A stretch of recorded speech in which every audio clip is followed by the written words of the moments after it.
Je m'appelle Sophie Norotemoria et je vis à Tahiti. Ma mère nous contait les récits de son père et après le décès de son père, elle contait les récits de son frère.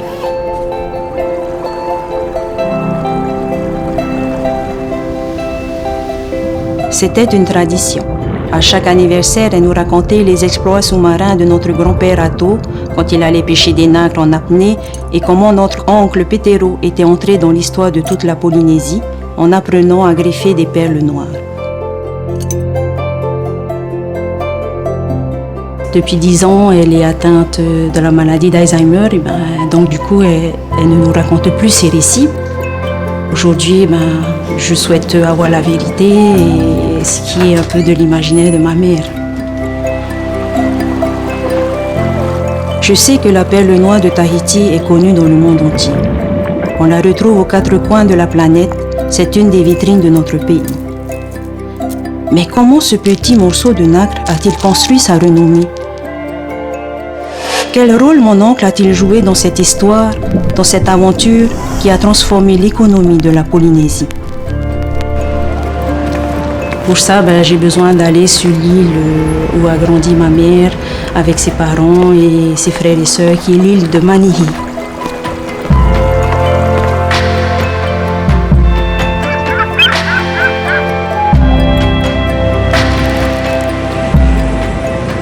Alors cette île, elle est dans l'archipel des Tuamotu. Alors, ça fait 10 ans que je n'ai pas remis mes pieds sur l'île de Manihi.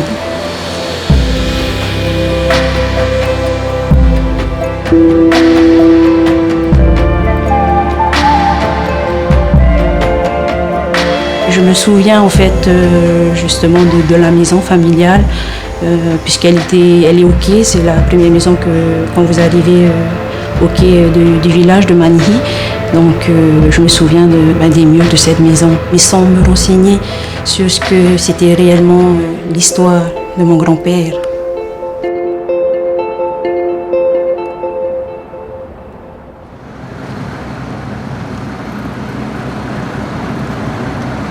Bonjour Sophie.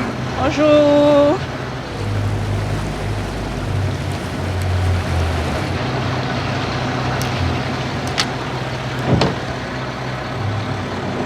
Coucou, Tom Petro. Oh.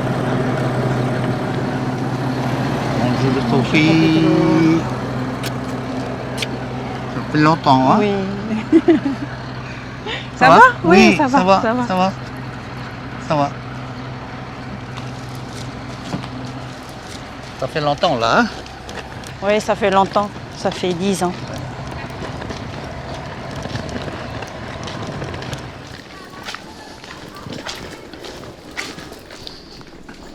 Voilà Sophie, c'est la maison familiale et bienvenue. Ton Petro, c'est Ato? Oui, C'est papa où? c'est ton grand-père.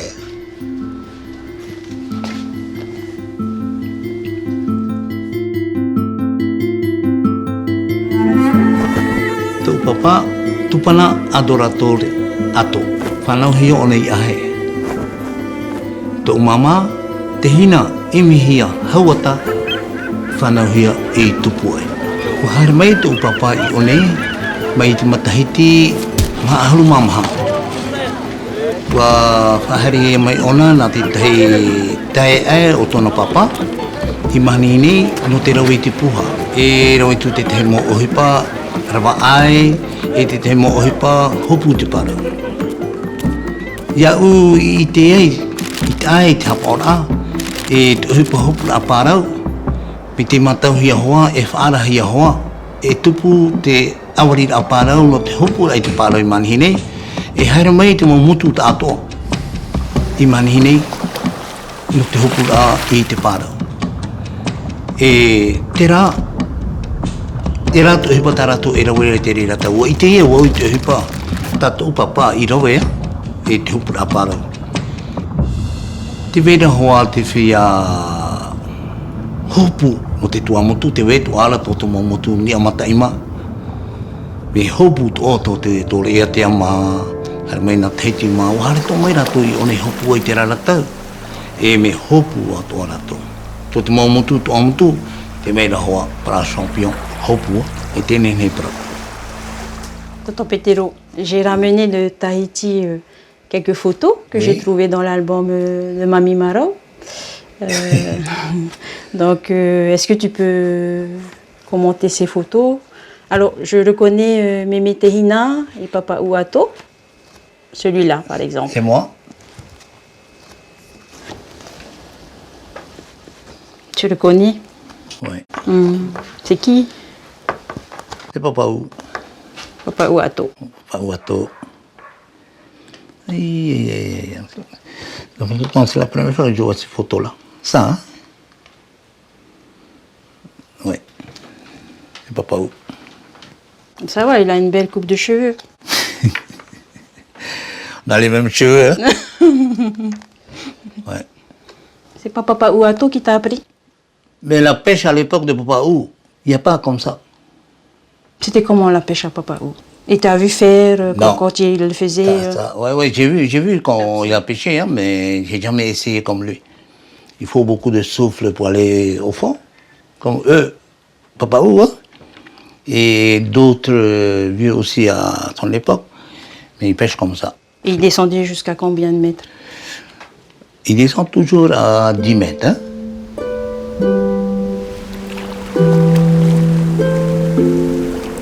Papa me hopu e te me whaatina ro wai ona, whaatina te prorowo, e hopu ro atu pai ona te tuai honu ro. Tera rā, hou, atu pua i te mo hopu rā pārau, te vera hoa tala tu mo whai nei nei rā.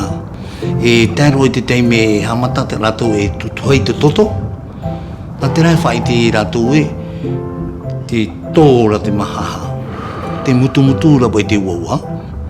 I ne hare piti hope tomo e whai nei ne rato no to rato iaho. Toru umi a, hale tua ia. Te pano nea wai rato e hoe umi, e hoe ahuru ia te atau ni tana.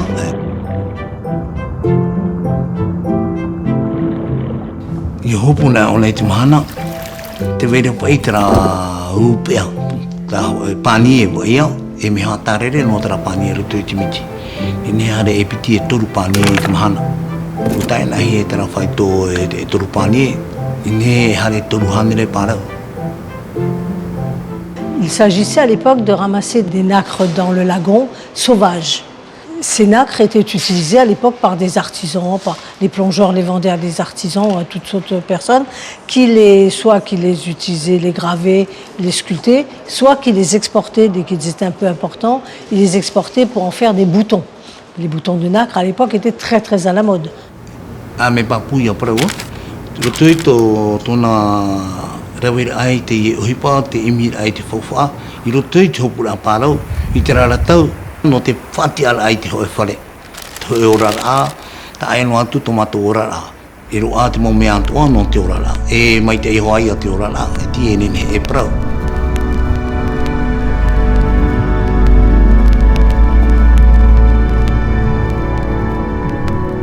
Malheureusement, cette époque n'a pas duré parce que les gens se sont mis à plonger de plus en plus pour les ramasser, ces fameuses nacres. Et comme il y en avait très peu, elles étaient assez rares dans le lagon, il n'y avait pas de procréation rapide, et bien très rapidement, il n'y en a plus eu.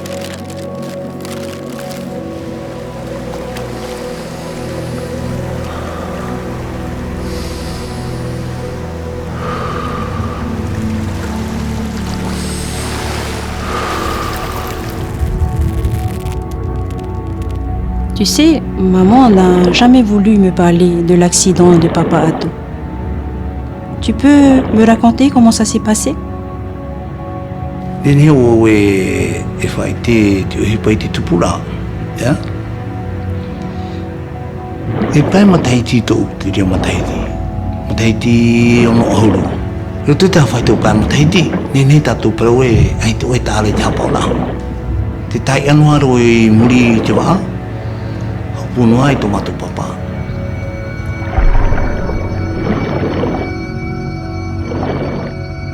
Hi ora ahuru hi ona oi nei te tātana ne e huti mai ne tō mato papa i nio. Te te ro te i huru e ai ni e ana, me te mea le e tōne ina aro parau mai au no tāpaha me e tamat i ro o te rira mau matahiti, te rira mau tau, ua pohe tō mato papa.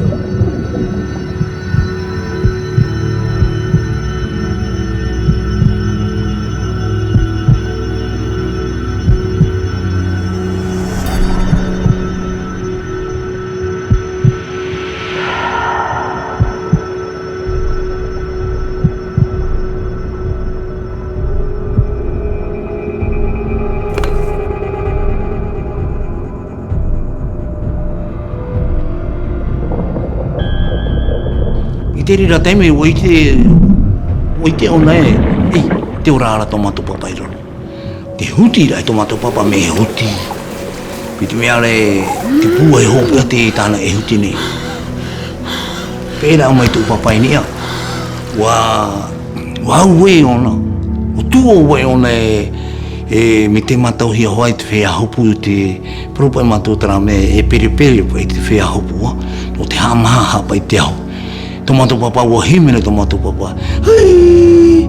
Hai! Hai! E hia taime.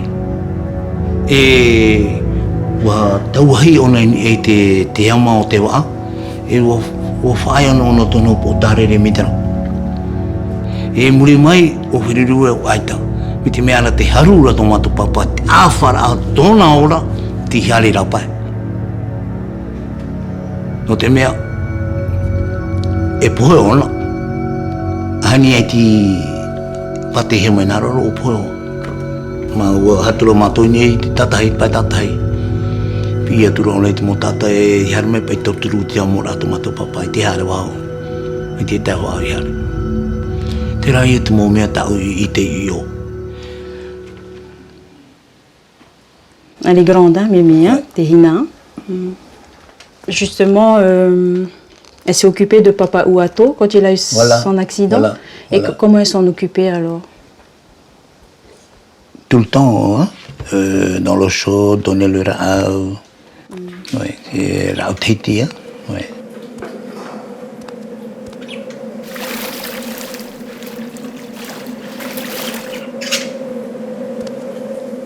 Après, hein, quand on est revenu de Takaroa,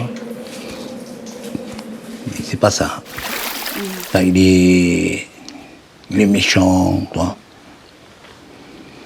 Toi, ça joue beaucoup dans la tête. Hein? Mais je sais, on a déjà eu des problèmes avec lui. Hein? Des problèmes? Oui, on a déjà eu des problèmes. Moi et lui. Hein?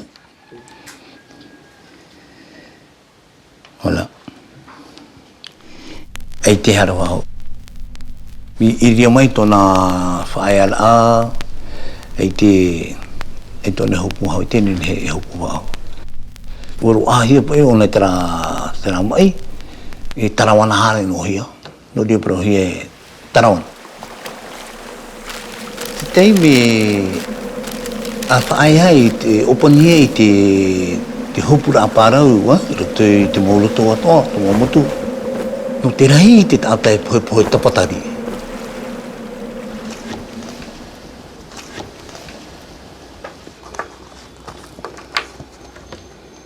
Il est beau là. Le faripoté. Le monsieur. C'est moi. C'est toi? Oui. Devant l'aérogare à l'aéroport. Avec qui? Je vois pas bien là. Bah, c'est moi en fait, au Petro. Quand j'avais 5 ans et que je suis venue pour la première fois sur Mani. Il est joli, hein? Chapeau, ni-haut, les fleurs. Tu te rappelles de cette époque? Oui. Qu'est-ce qu'on faisait? Jouer. Jouer. À quoi? À la mer. À la mer. Oui.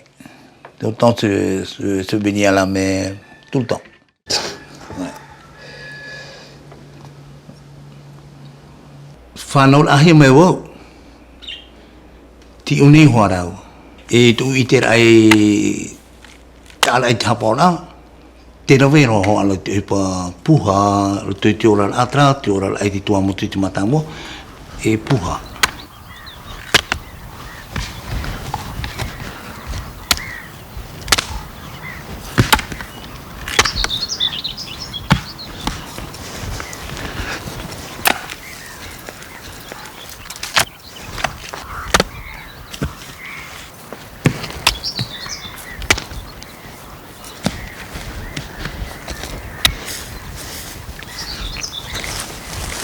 Comme c'est la deuxième ressource ici à Mani, hein, il y a beaucoup de jeunes qui font du copra.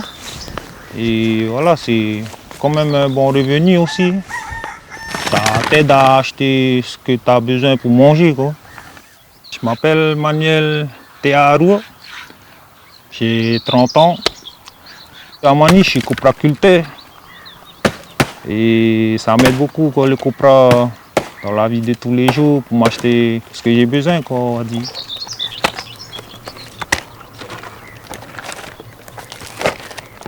Moi, mes grands-parents aux Australes, ben, c'est ce qu'ils faisaient. Ils faisaient du copra, allaient à la pêche pour nourrir la petite famille.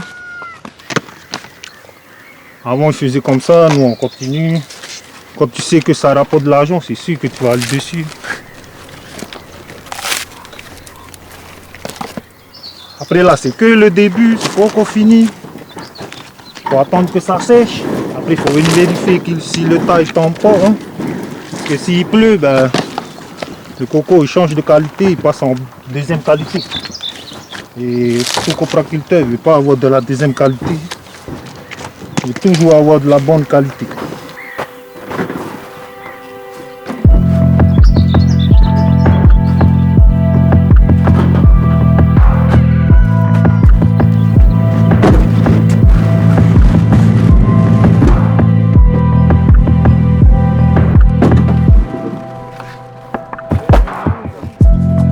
En fait, moi, on va dire que je suis originaire des Australes, de Rurutu. Je suis venu avec mes grands-parents ici. En 90, moi, je suis venu ici, mais mes grands-parents, ils étaient déjà là en 88, 89. Comme ils ont entendu parler de la pelle, à ce temps-là, c'était quand même... La pelle, elle valait beaucoup d'argent à ce temps-là. Hein. Après, ben, de bouche à oreille, ils se sont retrouvés à Mani. Te wharoa mātou I te hupa, hupa api te hafa mai une manihine. Ua hare mai te piharawa ai une ua whaatupu I te tahi mo rurura. No te hamaura I te tahi mo taatira utua whare. No te hupa patia poi. C'est un vétérinaire, M. Domar, français, qui avait vu au Japon la greffe de la nacre. Pas de la nôtre, mais de nacre à eux, hein, leur nacre blanche à l'époque. Il avait connu ce système, il s'est dit, mais pourquoi on n'essaierait pas chez nous? Pourquoi pas? Donc il a fait venir un premier japonais, ils ont fait des tests, bon ça a duré quelques années hein, quand même, avant qu'ils arrivent à produire quelque chose. Et donc ils ont sorti ces premières... alors ils ont sorti une perle, puis 10, puis 15, donc qui étaient très moches d'ailleurs parce qu'ils n'avaient pas trouvé le savoir-faire. Mais par contre ils savaient qu'il fallait mettre un nucléus. Ils avaient appris au Japon qu'on mettait une bille de nacre à l'intérieur, qu'on incisait la gonade pour mettre... Donc ça, ils avaient compris le système et ça, ils ont mis en place. Mais ça ne donnait pas encore de très jolie nacre. Donc après, il y a eu une ou deux années de perte à attendre, à réfléchir, à voir. Puis un beau jour, il a fait venir des bons greffeurs. Et il y arrive. Il le tente, ça a pris du temps, ça a pris des années, mais il y est arrivé. Il est arrivé, c'est lui qui est à l'origine de ça. Bon, avec des Japonais, bien sûr, c'est pas lui qui a greffé. Hein. Et ils y sont arrivés. Et donc, la nacre s'arrête là, hein, l'histoire de la nacre, parce qu'elle commence donc à être utilisée pour la greffe perlière.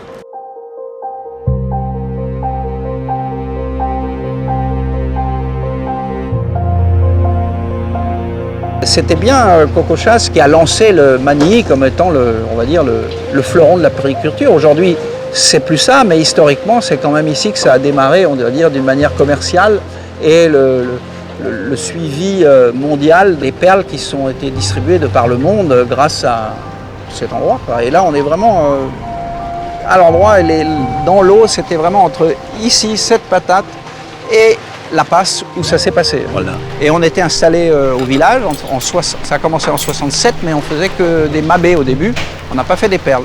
La première greffe date de 69, donc nous on était encore des enfants à cette époque-là. Jeunes, pas encore prêts à la greffe, parce que je crois que Pétéro, tu as dû commencer quoi, vers 20 ans, 18 ans 19 ans. 19 ans, voilà, donc c'était encore, et là, on a vite pris la tâche d'un professeur japonais, c'est le professeur Wada, et qui venait ici, qui a greffé les premières perles. Taimei e piti tapone I one. Yoko mizo hoe. O mizuno hoe. O tono hi rau e te piarawa ai I takapoto no te rau I te te mo tuatapupara a mo maemira. E tameni rawe manhine. Tini awai te wahau. Te pau mai nei te e nau tapone. E o te no tapone, e te o e ale hara rawe hia, e te tate hara mai ti. Hare tulo o piho i arau, parau i arau. Ai te te parafalani, ai te hoi i te parau teiji. Hoi mai ne o te whare, whare re mai ne o te parau tulo e tu ta o te tane na te te hoi ne tō. E, me i te tō pai ona te paramori te. Mai hare hi o ta epite no tapone, ai te tate hara mai ti i arau. Parau tura rātou e awo i me nā maua i te whare. I te whare nei rau e parahi. Le greffeur, historiquement, c'est un métier japonais. Je veux dire, pour nous, les greffeurs, c'est une secte secrète qui ne veut pas divulguer ses secrets et qui se cache. Hein, c'est ça à l'origine. Hein. Ils ne voulaient pas montrer. Nos deux Japonais, il n'était pas question de se mettre derrière avec une caméra et de commencer à filmer et prendre des photos. Et Petero, qui lui avait soif d'apprendre au début, a eu du mal à trouver. Peut-être c'était Mizuno aussi qui lui était assez ouvert, non? Mizuno et Yokomizo. Ah, Yokomizo. Yokomizo. Voilà. C'est Yokomizo qui est venu greffer pour les coopératives. Et c'est avec lui que on va dire que tu as vu comment ça se passait. Tui te rawera la ua te rawera o Yokomizo patia ki parau te ratu mate teira e tu uhia aira ia ite ato e ia hapi i te rato e hapi e i to ene he hare na muri to la tutu i te rato e whati e ia o e hio na muri ti tua te uhi patara tu e rawera. Nā mua no mai hoa e matu mi tēnā tā o tu e hio mene.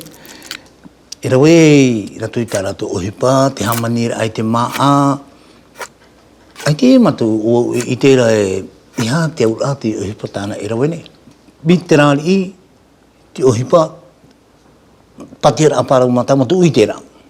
Uhi ono o i ana e whiruri no ai o e iho i me matu i whare e ani o i ara ua e i te one e whaite, i te one propra. I te one whaite mina hea te patera ai te bua. Ua vai noa te ria whiruri ai te toi au e na ono o te were tamahana. E manui au i hina alora o i e tae o i tra whaite o patia pua. C'est à la récolte. Les premiers ans qu'il a greffé, c'est à la récolte à la marina. On fait la récolte, on coupe la nacre. Et moi, je voulais arriver à être greffeur. Et j'ai coupé la nacre sans tuer, sans couper la poche. Entre le manteau et la coquille. Sans couper la poche où se trouve la perle. Pour voir. Voilà, pour voir. Voilà. Et c'est là où tu as dit, Voilà. mais pourquoi on n'essayerait pas? Voilà. Et qui t'a fourni les premiers outils? C'est Matawajano, c'est l'ancien maire. Tera mo matahiti, ai te tau e mohi a no te pati o te pua. E wani o i tomatu tawana Matawajano, i ai tane mohi a materia, i nene o i a pati i te parau. Horo mani o le e maha materia. Ai te tue, ai te paoti i hana e tua. Te tipi no te tapu ai te pute, e te nira no te awha ai te maa, te materia no nane awha te pōro i roto i te pute. Quand j'ai commencé à greffer, j'ai été greffé avec mon petit frère dans notre parc à Koshok. Je voulais pas que les gens voient ce que... Voilà, tu vois. Et on a greffé sur un fût d'essence vide. J'ai mis un bois de 3x3 dessus. Et c'est mon frère qui tient la nappe et c'est moi qui... T'avais même pas de pied. Non, il n'y a même pas. Il n'y a même pas. Oui.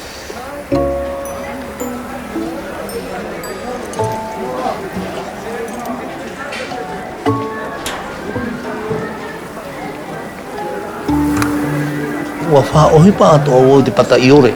O tu ua uni te teira au e o patiti o ea nini. E nā tara pata i ore, e tapu e te pārau. E nehe o ia pāti, ai tupai tau mea mi tarai tarara tau. Wai tue tu mua pārau nei e pai au ai ora noai matui uni, hare tue popai te hui rā mai. Pai tituru o te tahe hoa to ui popai te e tini tō. Family jonki, mau tiada ramai. Ufai tu yang nanti berat parau tak ipati mani. Kami ni on harbe namuri on aku harbe. Harbe ni mau mani ni di mana ya? Harbe mau ehio. Hatro mau ehio parau. Tatro ni u ti mo. Nah, problem hui pesapli parau.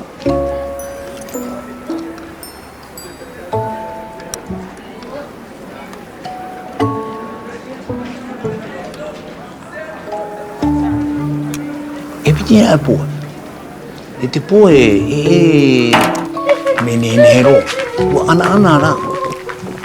Haman itu pun ini dah meni. Kerana itu pun itu yang aman.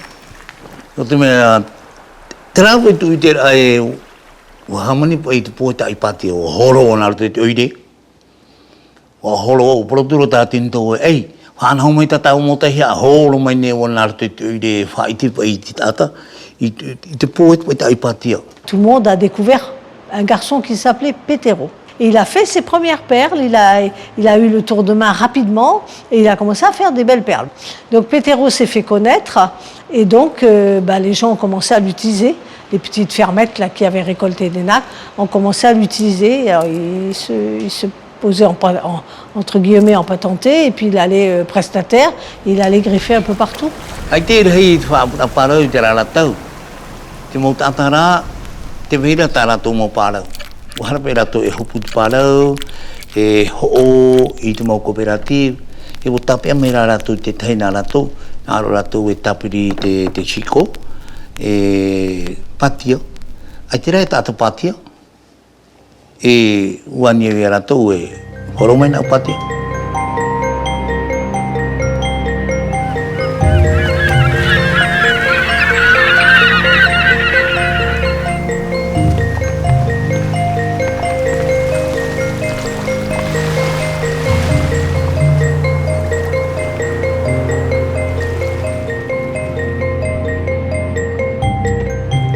Après plusieurs jours sur Manihi, à écouter mon oncle raconter l'histoire familiale, je comprends mieux tout ce qui s'est passé dans ce lagon.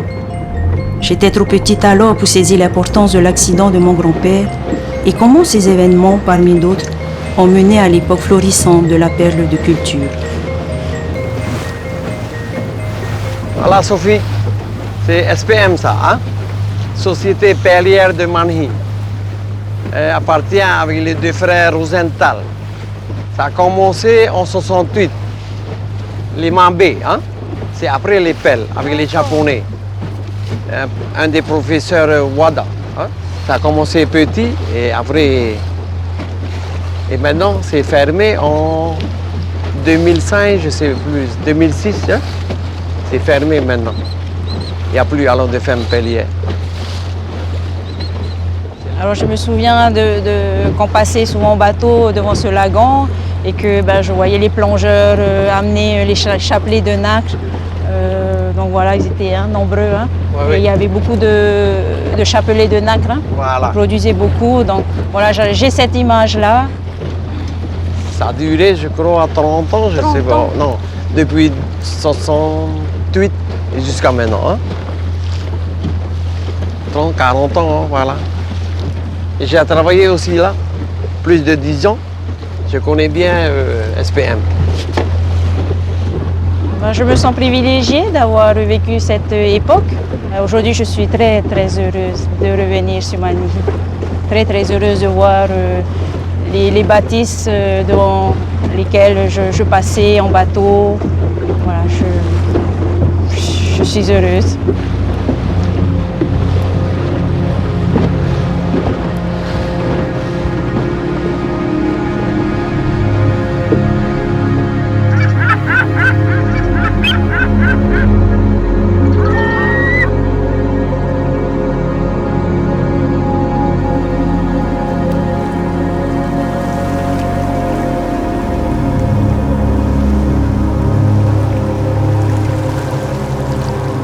On est à Korakora, qui a été monté en 1990, avec monsieur et madame Bréau. E te rira taime, te rira mataiti nā te tawana tomato, tēnei, Nana et Tanatane et Hapola Teddy la femme Teddy Matedi. J'ai eu l'opportunité dans le groupe pour lequel je travaillais à l'époque de monter une ferme. Il se trouve qu'à Manille, l'année où on a monté la ferme, il y a eu une explosion de nacres. On s'est retrouvés avec plein de nacres. Du coup, on les a élevés et quand on a eu toutes ces nacres, il fallait bien trouver des greffeurs. Donc c'est là qu'on a cherché un greffeur local et qu'on est tombé sur Pétero parce que à ce moment-là, il y avait quasiment d'urgence. Les nacres, elles grossissaient, elles n'attendent pas, hein, elles ont grossi. Il fallait les greffer. Comment faire? Eh ben, on a trouvé Pétero. Et toi, on a parti para.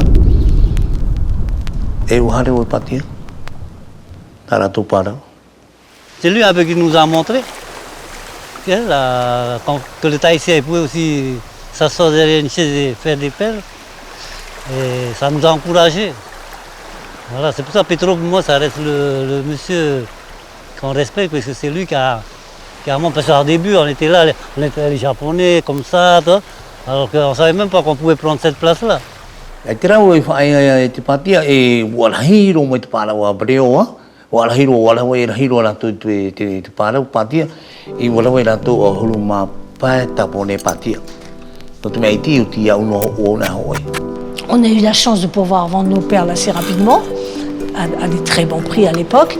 Et on s'est développé, on a très bien marché pendant des années. On est devenu le deuxième plus gros groupe de Polynésie.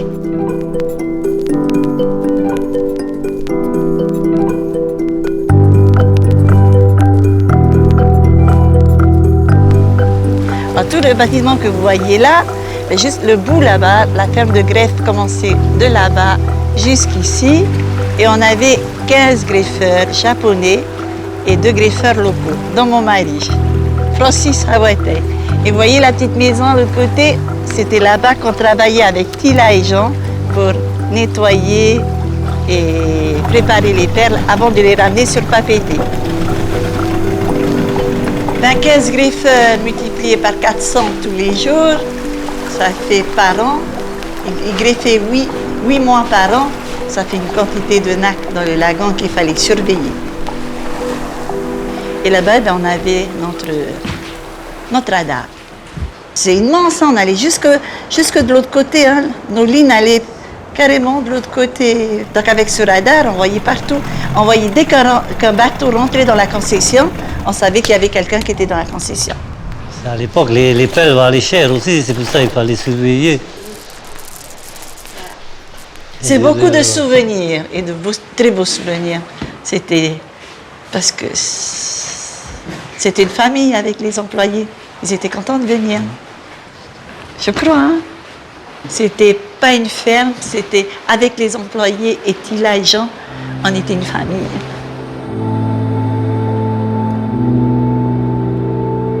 Ici, il y avait tout ce qu'il fallait pour qu'on n'ait pas besoin d'aller au village. On était un village.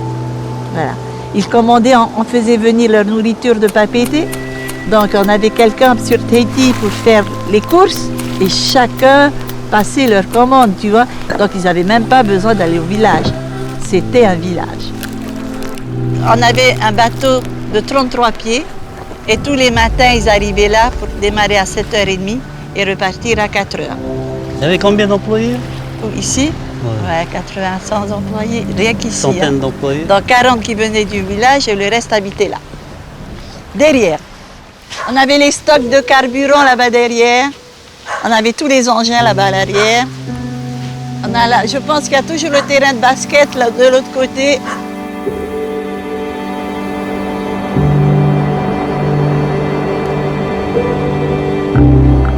Mais il est là le 33 pieds. Oui, il est le 33 pieds.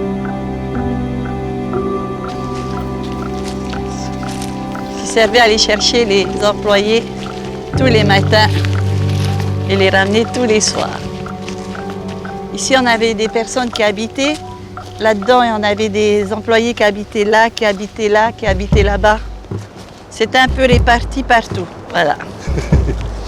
C'était ouais, ça s'est fait petit à petit, hein, parce qu'on a commencé d'abord tout petit et ainsi de suite et c'est devenu une grande ferme. Et il me dit là. te u ana roa la te mo ate hina aro e horo i roto i te whaapura poe. No te mea whawha te poe te raratau, moni rahi, le moni te poe. Polo te tata e horo i roto i te whaapura paranga. O pati o tatu mo cooperative, o pati o tatu mo priwe. Warahi, tara mo teiti he toru o holu mapae. E mahahuru te hapa atu mea whaapura parau te reira mo mataiti. Très rapidement, mon oncle est allé voir ta maman et puis lui a demandé est-ce que tu pourrais venir greffer là. Alors, évidemment, ce n'était pas facile d'obtenir du temps de pétéro qui était demandé partout à Tahiti, partout à Manihi. Voilà. Mais bon, on a quand même pu faire quelques greffes ici et avoir les fameux résultats, les perles énormes, parce que c'était quand même la qualité. Quoi, la qualité qu'il faut, ouais. À l'époque, c'était que ça. Hein. Et puis le grand spécialiste de la surgreffe. Et oui, Pétéo était le grand spécialiste de la surgreffe. Alors on essayait de garder son temps pour ça, quoi. On a eu sur 900 nacres seulement, on a eu 450 perles. Il a quand même fait 50% de réussite et qu'on a très bien vendu. Et ça a été ça notre premier argent, gros. Et avec cette rentrée qu'on a faite de pétrole, on s'est pris une terre à Tahiti. Ça a été mon première terre. Combien on a vendu la terre? Combien on a vendu les perles? 12 millions. Pétéro, il était très célèbre à l'époque. Je me souviens qu'on l'avait pris aussi sur notre ferme familiale.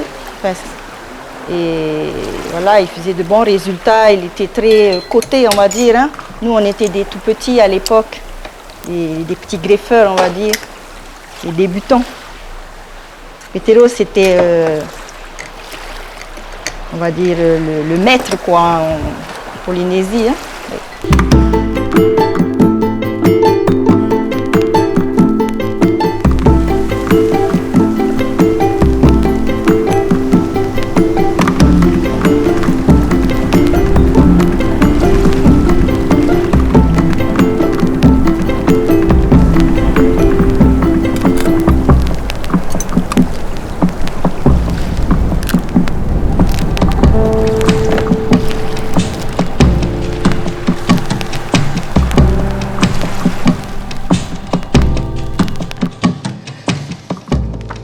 Oui, ça c'était la ferme. Quel est ton plus beau souvenir, tonton Pétéro, du temps de ta ferme perlière? Mon plus beau souvenir, c'est la réussite quand j'ai construit la ferme. Ouais. Et le travail que j'ai fait dessus. Même le ministre, lui, le pain sec, il est venu là-dessus. Et j'ai pu avoir aussi travaillé là-bas avec les amis japonais, greffeurs. Ils viennent me voir là-bas à la ferme. Quand ils savent que j'ai en train de travailler là-bas, l'après-midi, ils viennent là-bas. Pourquoi? Après, on partage. Ah, pour partager. Voilà, pour partager un peu la greffe, la surgreffe, tout ça. Et il y a un que je le connais bien. Et j'ai travaillé avec lui. C'est lui qui m'a envoyé au Japon. À la ferme, là-bas, ce jour-là, quand il est venu, j'ai sorti les chapelets. 4 fois j'ai fait. Première fois greffe, ça fait 5 fois j'ai retiré la perle, toujours sur le même nacre. Ah bon? Wow. Oui. Et 5 fois. La nacre a donné 5 fois. 5 fois, oui, 5 fois. Première greffe et 4 surgreffes. Le 4e surgreffe, joli les perles. Lustre. Lustre. Te problema o te tata matamua Polinetia I pati te poe. Atutu hoai atu uro. I irera te ro onoa no te tata. I ro ora no te maohi. No te mea maohi na te rei ai teinei e pati ara.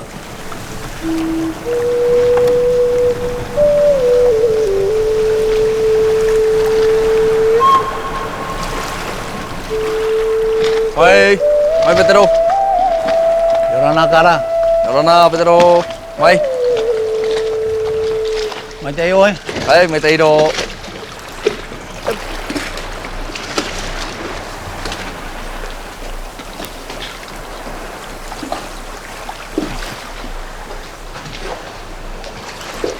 Ano na to? May, Jalan. benar deh. Aduh dulu. Ajak. Saya mau dulu. Alah. Oh, May.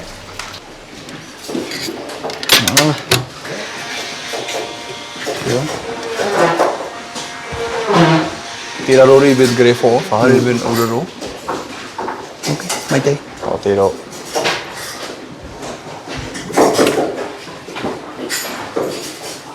Ah si, comme c'est notre ancien, c'est le plus ancien greffeur de Manille, ça fait un peu de pression quand même.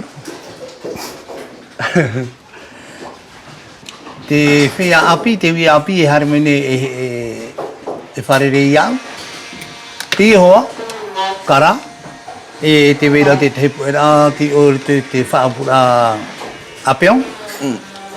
Me paraparau ni me hoa lato, ani mai, te mau hape, no te hā te pua miterai, no te hā miterai. Ça fait plaisir et en même temps c'est une fierté aussi. Comme c'est quelqu'un qui sait comment faire des grosses pelles et de belles pelles. Du coup, qui regarde, ben, ça me fait plaisir aussi, qui me donne quelques conseils aussi. Pour apprendre aussi, c'est pour moi aussi. Faut toujours apprendre des anciens et c'est ce que je fais. Gros. C'est vrai qu'à l'école on apprend un peu, mais moi je dis c'est plus. Quand tu travailles sur le tas que tu vas apprendre gros, en pratiquant. Gros. À l'école, tu vas apprendre les bases. Mais après, si Petero ne m'avait pas donné les conseils et tout ça, j'aurais peut-être pas pu atteindre ce niveau. Gros. Grâce à ses conseils et ma persévérance et l'envie de toujours vouloir apprendre, ben, j'ai réussi à progresser d'année en année. Gros. Ça n'a pas été vite fait, mais ça commence à venir au bout de 3 ans. Me mai tai roi. E hi ora tara na te tei mau tauri area. E te whea api horai pati ara te poe. E no te whai tuitura i rato. E nu uha hau tō rato i te imua. E te whauwha no tā rato ohipa e rawe. Petero, awe oe tenei. Hau tiro. Ok. Mai.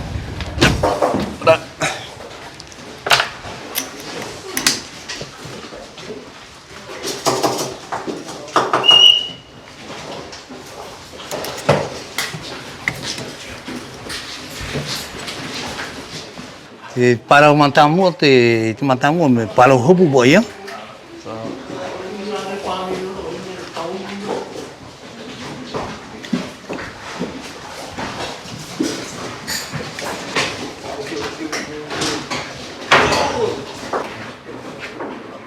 Olo pa tele pa tua. Ouais, c'est ça. Comme ça fait longtemps aussi. Ouais. Mais maintenant, là, comme il a lâché un peu, ça fait un peu longtemps. Mais sinon, avant, il était plus rapide que moi et greffait mieux que moi. Nā mua ene au e gerewhene ia. Ni ala au ye ni tango para, Voilà, trop. Ni ala tautini mahana. Mais oe tao, tama tabu ora. Oe mahui pati ora. Tere, se do e matou tabu pato, tao e me. Tao e isto. Ai tā mea o nā au e... Nā oto e whaitui tunga, ia. Tau me... Ai tō au e... E teime hoa hau e pātia. Ia e whaai o tau i tau o hipa tēne, e oi hori hoa i o te... E te tōhara e watau hao? Tao e whaitui tō me tēnei. Nā tō e whaitui tunga.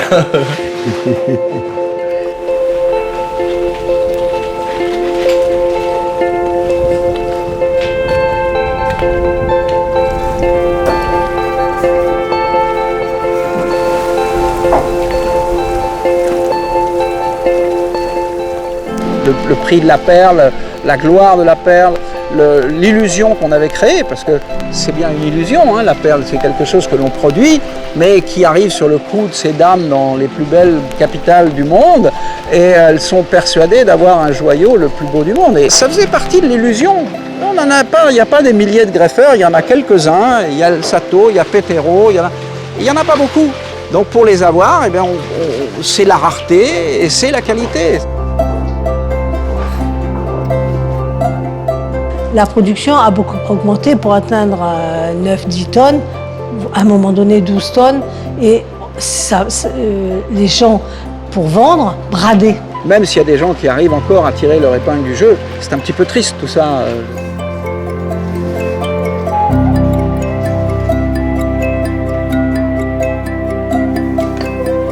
L'âge d'or de la perle appartient désormais à l'histoire ancienne. Mais la jeune génération continue elle aussi à écrire une page de cette épopée. Grâce à la découverte de ce joyau et au savoir-faire de ses pionniers, comme mon oncle et les perliculteurs de Manihi, je me rends compte que la perle a façonné l'économie des Tuamotu et par extension de toute la Polynésie pendant des dizaines d'années. Notre perle, elle est magnifique. C'est la seule perle au monde de couleur naturelle. Elle a un duo de couleurs souvent, notre perle. Donc elle est incomparable.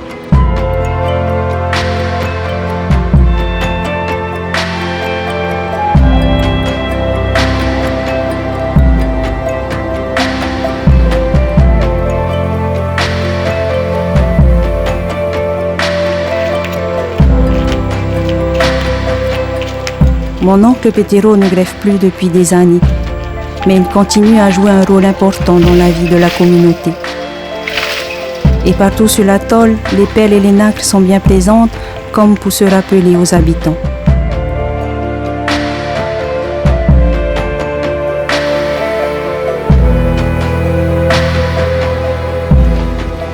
Et voilà l'intérieur de l'église. Waouh, c'est carrément beau, c'est magnifique. Hein? Vous voyez ces décorations-là? Comme ça, la nacre, les perles viennent d'ici. Et ça, c'est le chemin de croix. Ah oui, tous ces tableaux-là, c'est magnifique. le chemin de croix. Tous ces coquillages-là, ça vient de Riao. Il y a une de ses sœurs qui habite là-bas et elle a demandé d'envoyer tous ces coquillages-là. La fille de Apia? La fille de Apia, la sœur de Malouya. C'est elle qui a fait tous ces tableaux-là. C'est magnifique. Ah oui.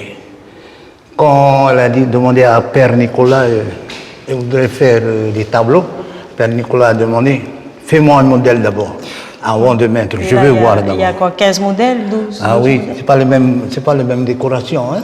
D'accord. Tonton Petero, toutes les églises sont comme ça dans les Tuamotu?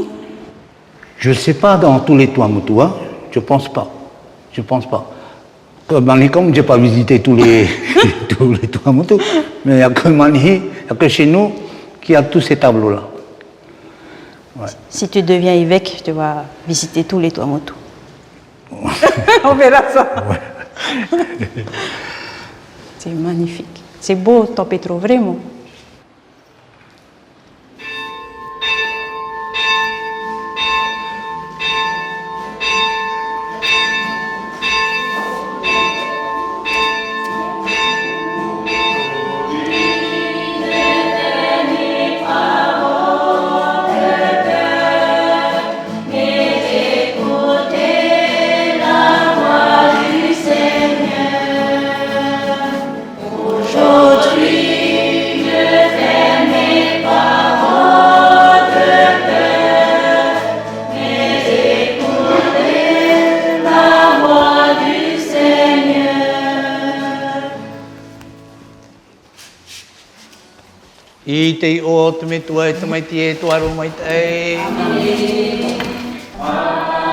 Ces quelques jours sur l'atoll m'ont rapproché de mon histoire familiale et m'ont aidé à mieux comprendre une partie de l'histoire de mon pays.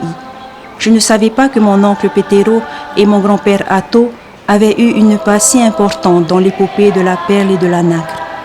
Je ne savais pas que c'était à partir de ce petit atoll et de son lagon que la Polynésie avait pu se bâtir une renommée si forte à l'extérieur de ses frontières.